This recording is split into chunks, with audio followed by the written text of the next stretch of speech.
All right, Thomas, I got a math equation for you. Okay. 13 combined titles minus prestigious team principal equals? A rough road. I think so. Now entering the grid. Here are your hosts, Thomas and Jeremiah. Welcome back to another episode of Turn One Podcast. We're your hosts, Jeremiah And Thomas. And like you heard in the intro, this episode is gonna be about Christian Horner, who found himself in a little bit of a limelight this week. And we're gonna try and talk about that a little bit without giving away too much, because there is an official meeting happening tomorrow at the time of this recording. So probably today when it's posted. Regardless, we don't know all the information yet, but we're gonna talk about it a little bit. Yeah, we've had 2 weeks in a row of episodes get derailed now by breaking news in the Formula One world. Last week we had Lewis Hamilton's eventual move to Ferrari. And then like 2 days after that news, it was completely buried by this Christian Horner scandal. We are not going to speculate on what he did or didn't do. We're not going to assign blame yet. All of that is going to come out probably shortly after this episode releases on its various platforms. But we want to talk about Red Bull, the team, and where they go if Christian Horner is removed. There's also a potential other personnel tie with Adrian Newey, who we'll get to in a little bit. Go check out our History of Red Bull Racing video, though. I'll link it up above in the top right of your screen. We cover how Horner and Newey built Red Bull Racing back in 2005 and a little bit before, and then brought it to the elite status of Formula One. Let's get into a little bit of the issue with Horner. What's he on the hook for right now? Like, why is he potentially out at Red Bull? Okay. Depending on the article that you read, it's something to the effect of either a controlling management style or inappropriate pictures, possibly, or text messages. We don't know. But like I said, Yep. we're not going to try and get into that too much, because we don't know, and we're not just going to throw the man under the bus. We got to talk about this man, because he's been at Red Bull since 2005 when the team came into be.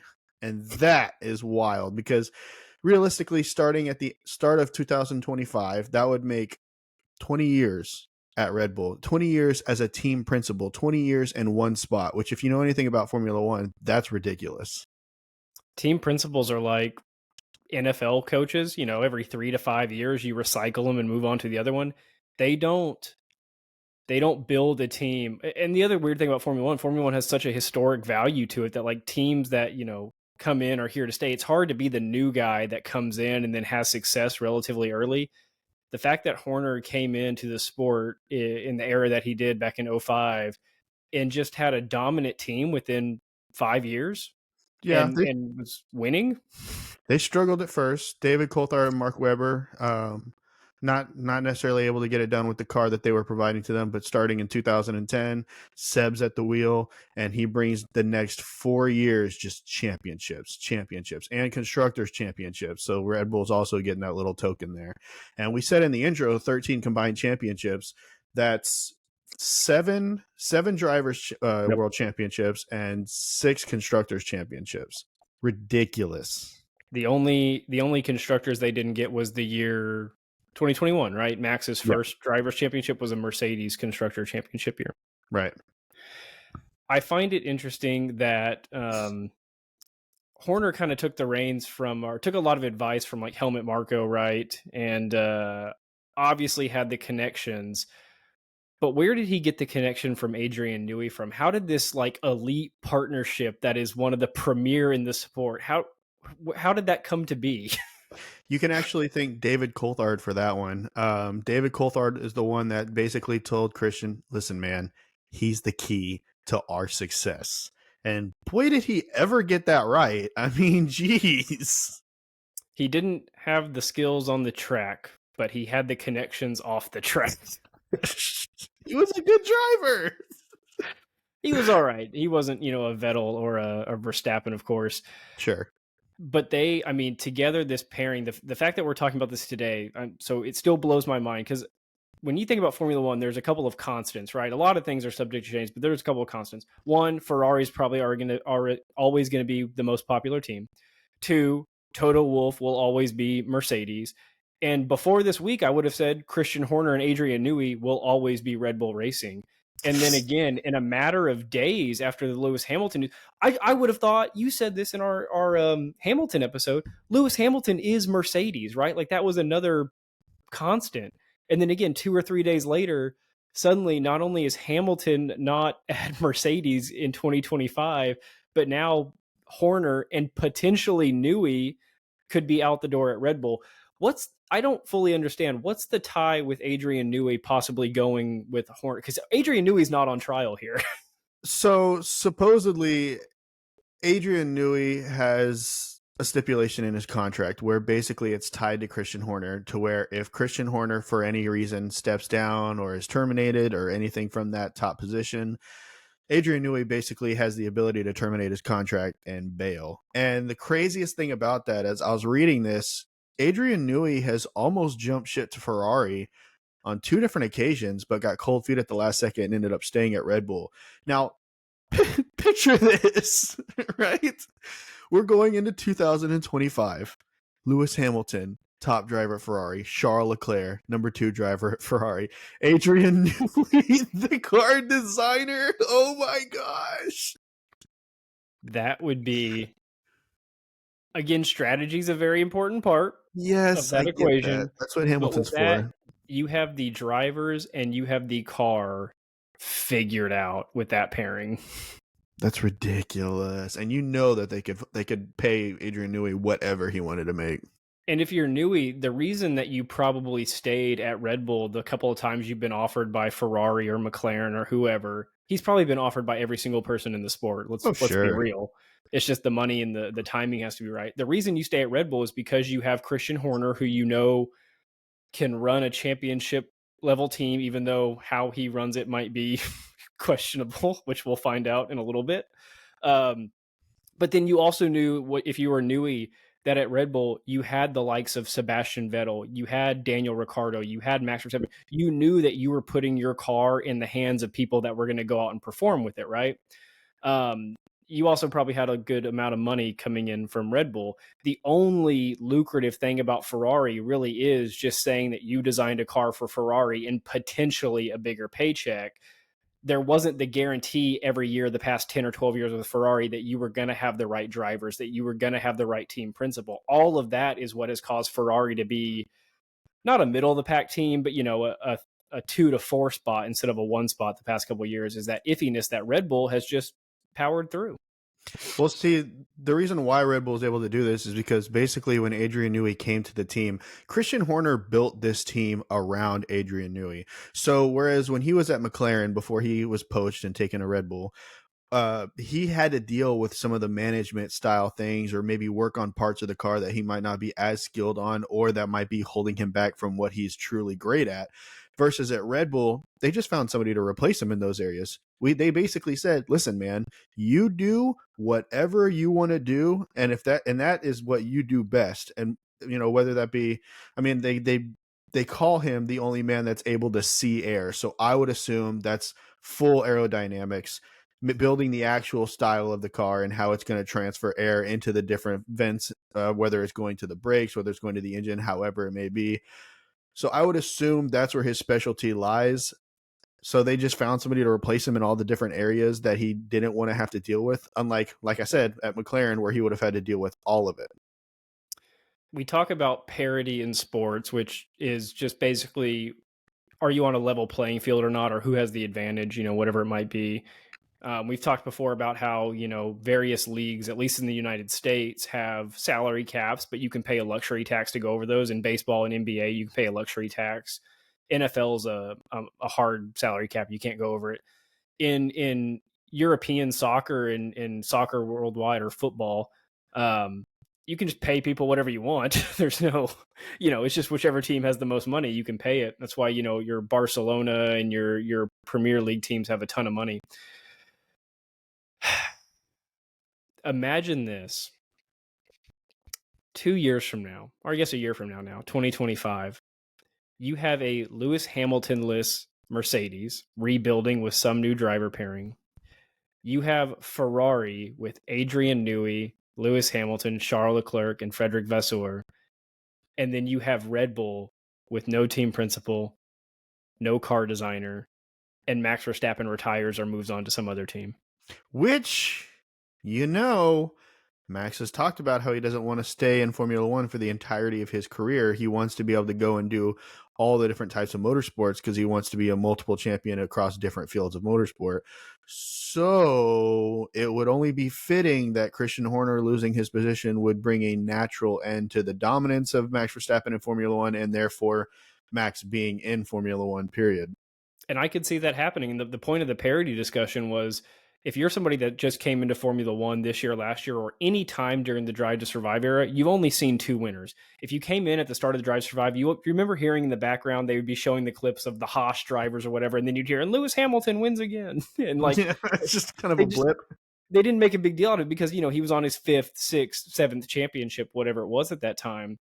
And then, of course, you move into the Red Bull era, 2021 and on. And so we've only seen 2 winners if you've been a fan during this explosion of F1 fandom. We could be talking about in 2025 or even 2024 a major shakeup with the top 3 players of Formula One. You could see Ferrari return to dominance, or even if Ferrari doesn't sign, Newey and the Lewis Hamilton thing doesn't work out, Ferrari could be in the same situation Red Bull and Mercedes are potentially in, where they're struggling with their setup as well. So then you have teams like McLaren, Aston Martin, Alpine that, if there was ever going to be a chance to fight for it, would be in 2024, 2025, maybe 2026 when the regulations change. Because again, we're talking about Christian Horner and Adrian Newey. They both have massive say in how that car is designed. You're telling me that you're going to go into a major rule and regulation change in 2026 with a brand new team of people? And who's to say that if he does get let go of Red Bull, if that's the end of Christian Horner's time in Formula One? I'll tell you what would be crazy.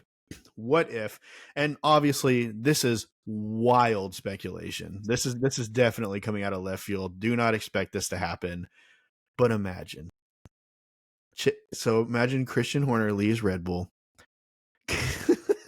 he goes to McLaren. Adrian Newey moves to McLaren, and Adrian Newey and Christian Horner help build up the next Max Verstappen and Oscar Piastri. Yeah. And then Gunther goes to Red Bull. Here's the thing. That's a possibility. And the only reason why I say that is because Gunther actually worked for Red Bull way before he made his Haas introduction and built that team up from what it was. So the idea that Gunther goes to Red Bull, I could see that happening. It's hard for me to say that he would be a team principal just because he wasn't necessarily the most successful team principal at Haas. So I doubt that he would get the keys to the Red Bull. I mean, but he wouldn't have to ask Gene for money. That's true. That is 100% true. You just kind of have whatever he wanted at Red Bull. What would he be able to do then? Huh. I don't know. That would be, if the sign of maybe a competent team principal would be assigning them to a Red Bull, Ferrari, or Mercedes and seeing how well they do with unlimited resources. Yeah. Worst case scenario, 3 years he's back out, or 2 years he's back out. I don't know if Horner. So here's the weird thing. You mentioned this. He could go to another team because this isn't an FIA investigation. This is a Red Bull internal investigation. Right. So only Red Bull would be removing him from power. This isn't like the FIA coming in and handing out a suspension like, hey, you can't work in this industry, for 5, 10, lifetime, whatever it ends up being. If I'm another team, I'm jumping on that. And with McLaren, we only ever see Zach Brown, who's the CEO. They keep their team principal pretty under wraps over there. I could also see an Alpine. I could see the new Kick, Sauber, Stake, whatever they're going by now, trying to make a play at Christian Horner. I think it really depends on what comes out, though. Obviously, if the allegations, whichever direction they lean, Jeremiah presented the 2 different avenues they could go. If they end up being true and serious, and Red Bull does boot him, It's a bad look if you sign the guy. You know, with Alpine getting all the investments from America, from all these different private investors, it would be pretty cool to see Christian Horner go to Alpine. I didn't think about that as a possibility. We say all this again with the caveat that we hope he didn't do anything bad. Yeah, let me just stress this. I hope that this comes out on Friday or today, I guess, at the time of this after this posting. I hope that it comes out. He did absolutely nothing wrong. He stays at Red Bull. They remain dominant. They continue to bring the fight to McLaren, Mercedes, and Ferrari because ultimately that's fun. That's fun to watch. And especially with us, I mean, when we got into Formula One, Red Bull were the underdogs. It was before they really nailed it and they were getting it with Max Verstappen and the new car that was just dominating over Mercedes. They were behind Mercedes. And we got to watch this team build up from like a finishing in fourth and fifth to on the podium to now winning championships. So again, we want this to essentially go in favor of Christian Horner. However, it's not like we're going to back Christian Horner if it comes out that he's been doing some horrible things. We will immediately separate ourselves from the entire Red Bull organization. Let's do this. Let's talk a little bit about their 2024 season. If either Christian Horner or both he and Adrian Newey are out at Red Bull, here's my thought. They finished the 2024 car already, like during the 2023 season. Yeah, they're working on the 2025 car right now. So I don't honestly know. At least maybe the first 6 to 8 races of the year, I think Red Bull would still be peak dominance. It would only be when the upgrade packages start rolling in that they might have a little bit of hiccup compared to the other teams. Use Aston Martin as an example. Aston Martin brought in a lot of the number 2 guys at other teams. Remember talking about that? And they developed the initial car for Aston Martin this year that was highly competitive. But as soon as we hit upgrade season, it fell off the pace because they couldn't keep up. I could see a similar thing with Red Bull happening where their initial car is great because it was developed under the Horner and Newey system, but the upgrade car maybe is sluggish. I think the real kicker would come in 2025. Yeah, to your point on that, I don't think, I mean, realistically, in my personal opinion, I don't think that they even need to bring any upgrades essentially to the 2024 car. I mean, I'm just being real. I think that they could just coast with what they have right now through the entirety of the season. And what's essentially going to happen is like, okay, so you know how in 2023, they went from finishing races with 30-second gaps to finishing races about 15-second gaps. So I think this season will be 15-second gaps to 5-second gaps or possibly battling for the lead. So I think they could be fighting for the win comfortably at the beginning and then struggling, but with the power of Max, still kind of comfortably at the end. But wasn't that 30 to 15-second gap reduction because they were turning down their aggression and to save on part wear and things like coasting. That? Yeah, they could have still won by 30 seconds. Exactly. So I think that 2024 is pretty much locked up in the bag. I mean, you know, I'm just going to throw that out there. And I think that if Christian Horner and Adrian Newey were to leave the team, we really wouldn't start to see the effects until maybe even midway through 2025. Yeah, probably, because we haven't heard that they're working on 2025's car yet. Yes, we have. Really? Yeah, they came out that they said that the 2024 car is now old news and they've begun working on the 2025 car. That's like when Max was streaming on Twitch or whatever, and somebody's like, "Hey, what's this new Red Bull livery going to look like?" And he says, "It's going to be the exact same." And somebody was like, "Leaked." Yeah, we knew that. They've had the same livery for the past, since 2005?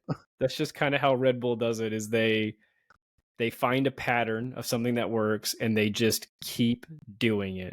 I mean, it's a staple at this point. You'll see the Red Bull livery on F2 cars from drivers who are in the Red Bull Academy.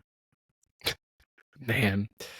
Okay, where else do we want to go with this story? We talked about why they're potentially out. We talked about how it's mainly a Christian Horner thing, but Newey's got a clause in his contract where he could walk out the door as well. Potential landing spots for both of them. It's just weird because they're Red Bull. I want to know how this thing looks, even if everything is cleared, because now you have the stigma, right? And we see this. I mean, you see this in government when it comes out that, oh, so and so did this back in the day, and then it gets cleared that he didn't do that, but it doesn't really get cleared in the eyes of the people, because now Christian Horner's going to have this stigma on him where it's like, oh yeah, he wiggled his way out of this. So is this going to be a thing now, to where now the fan base and the support behind Red Bull might get weeded out just a bit? No, and here's why. You go into the F1 forums on Reddit or really anywhere, or you watch the videos about people discussing Formula One.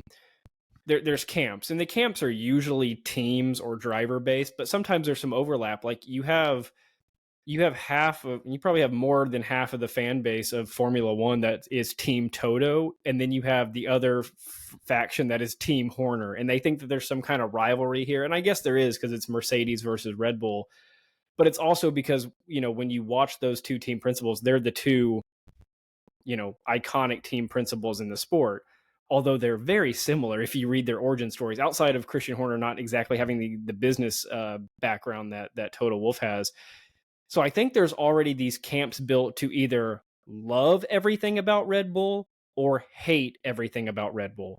And I don't honestly think that if they are cleared on Friday, if Christian Horner's cleared on Friday and he keeps his job and everything says, no, this was not real, I don't think it changes anything, because the people that were still Team Red Bull and Christian Horner are going to be like, yeah, all right. And the people that still hated Christian Horner are going to be like, well, let's just add this other thing to the list as reasons to hate him. That's fair. I mean, it's a lot like politics. You just kind of get ingrained into your own side and you don't really want to hear anything else. It's a weird thing. I can't wait to find out how it turns out. Obviously, I'm going to be glued to my phone all of Friday, just waiting for the news to drop. I think everybody will, if we're being completely honest. And it's odd for us, and if you're a United States fan, just be mindful. We are normally the precipice of news, where everything starts, at least in our minds, where everything starts, very America-centric. When it comes to Formula One, we are the last people to get Formula One news. Like when this story broke, when the Hamilton news broke, it was at like 3 or 4 a.m. Central Time US. So by the time you wake up, 6, 7, 8 in the morning, you're 4 hours behind the rest of the world on that news break. Your best shot is to be off of the East Coast and hope that it drops about like 8 or 9 a.m. So we're going to have the old 3 a.m. alarm clock set. Yeah. Check it every 15 minutes. And okay, let us know in the comments. If you know the Christian Horner news, let us know what you think about that. If you're happy he's staying at Red Bull, I guess we'll find that out. Or if he's going somewhere else, let us know what you think. Guys, if you think Christian Horner goes to Haas and they start this new level of dominance at Haas for the next 10 years, followed by Adrian Newey also joining the team, Gene Haas just gives them a wealth of money because he's like, look, we got the keys now. And the whole new age of Haas comes into the picture. I'm right there with you. And then Lawrence Stroll joins the party, and Lawrence why Stroll not? wins 8 championships in a row. Why not? All right, we'll see you. Bye, guys.